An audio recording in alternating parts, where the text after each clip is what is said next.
আমি যদি এইখান থেকে লাইন টানতে চাই, আমি জাস্ট সিম্বলে ক্লিক করব এবং ফার্স্ট পয়েন্টে একটা ক্লিক করব এবং লাস্ট পয়েন্টে একটা ক্লিক করব, তাহলে আমার একটা লাইন চলে আসবে। তো লাইনটাকে আমি যদি নির্দিষ্ট মেজারমেন্টে আঁকতে চাই, সেক্ষেত্রে আমরা কিবোর্ড থেকেও আমরা কমান্ড দিতে পারি এল এন্টার, এবং হচ্ছে ফার্স্ট পয়েন্টে ক্লিক করে আমি একটা মেজারমেন্ট দিয়ে দিব 2000 মিলিমিটার। একটা মেজারমেন্ট যদি দিয়ে দিই, তাহলে আমি 2000 মিলিমিটারের একটা লাইন আমার অঙ্কন হয়ে গেল। ঠিক সেমভাবে আমরা যদি পলি লাইন টানতে চাই, তাহলে আমরা এইখান থেকে সিম্বলে ক্লিক করে আমরা পলি লাইন টেনে নিতে পারবো। এখানে প্রথম পয়েন্টে একটা ক্লিক করব, তারপর আমি এদিকে নিয়ে আসতে যাচ্ছি, এদিকে ক্লিক করব, এদিকে ক্লিক করব, আমি যেভাবে ইচ্ছা সেভাবে পলি লাইন টানতে পারবো। এখন যদি আমি কিবোর্ড থেকে কমান্ড দিতে চাই, তাহলে হচ্ছে PL পলি লাইন এবং এন্টার, দেন হচ্ছে আমি পলি লাইন টানতে পারি। এভাবে আমি পলি লাইন টানতে পারবো। এখন হচ্ছে লাইন এবং পলি লাইনের মধ্যে পার্থক্য হচ্ছে, আমার লাইন যদি আমি আঁকি তাহলে হবে কি, এটা ভাঙ্গা ভাঙ্গা হবে। সাপোজ হচ্ছে আমি এইদিকে একটা লাইন টানলাম, এইদিকে একটা লাইন টানলাম, তাহলে এটা ভাঙ্গা এটা ভাঙ্গা, কিন্তু পলি লাইন একসাথে হয়। এটা পলি লাইন এবং লাইনের মধ্যে এটাই হচ্ছে পার্থক্য। আমি এখন যদি সার্কেল আঁকতে চাই, আমি এখানে ক্লিক করে দেন হচ্ছে আমি যে কোনো মেজারমেন্টে আমি সার্কেল আঁকতে পারবো।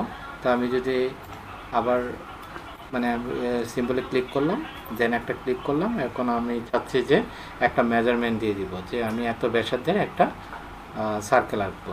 তাহলে 1000 ব্যাসার্ধের একটা সার্কেল আঁকার জন্য আমি কিবোর্ড থেকে 1000 লিখবো, দেন হচ্ছে এন্টার, আমার 1000 রেডিয়াসের একটা সার্কেল হয়ে গেল। এখন আমি যদি কিবোর্ড থেকে সার্কেল আঁকতে চাই, সি, তারপর হচ্ছে এন্টার, দেন হচ্ছে আমি একটা ক্লিক করব, দেন আরেকটা ক্লিক করব, অথবা আমি একটা মেজারমেন্ট দিয়ে আমি ক্লিক করলে দেন হচ্ছে আমার একটা সার্কেল হয়ে যাবে। এভাবে আমি লাইন পলি লাইন সার্কেল আঁকা হয়ে গেল। এখন হচ্ছে আর্ক লাইন। আর্ক লাইন যদি আঁকতে চাই, আমি এখানে ক্লিক করে আমি প্রথম পয়েন্টে একটা ক্লিক করব, এবং এটা দেখছেন যে এটা ভার্টিক্যালি অথবা হরিজেন্টালি আসতেছে। সেক্ষেত্রে আমরা শুধুমাত্র এই অর্থটা যদি অফ করে দেই, দেন হচ্ছে আমি অ্যাঙ্গেল বরাবর আমি ক্লিক করতে পারবো। যখন আমরা অর্থ আঁকবো, তখন হচ্ছে ফার্স্ট পয়েন্টে একটা ক্লিক করব, মিডিলে একটা ক্লিক করব এবং লাস্ট পয়েন্টে একটা ক্লিক করব, তাহলে আমার একটা আর্ক লাইন হয়ে গেল। আর্ক লাইন হচ্ছে আমরা সাধারণত যখন ইলেকট্রিক্যালের কেবল ওয়ারিং করি, তখন হচ্ছে আর্ক লাইনটা বেশিরভাগ ইউজ করা হয়।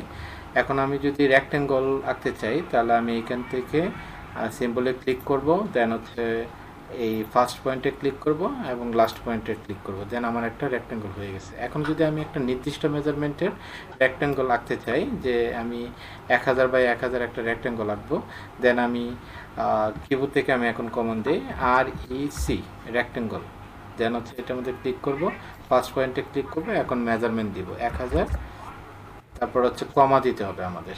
কমা যদি দেই এরকম হবে, তারপর আরেকটা 1000 দিয়ে দিলে আমার হচ্ছে 1000 বাই 1000 একটা রেক্ট্যাঙ্গল হয়ে গেল। এখন আমি চাচ্ছি যে এই রেক্ট্যাঙ্গলের মধ্যে আমি একটা হ্যাচ দিব।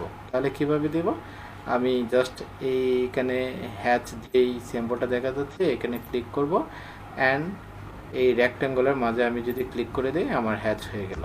অথবা আমি যদি কিবোর্ড থেকে হ্যাচ দিতে চাই, সেক্ষেত্রে H এন্টার, দেন হচ্ছে রেক্ট্যাঙ্গলের মাঝে রেখে একটা ক্লিক করব, আমার হ্যাচ হয়ে গেল।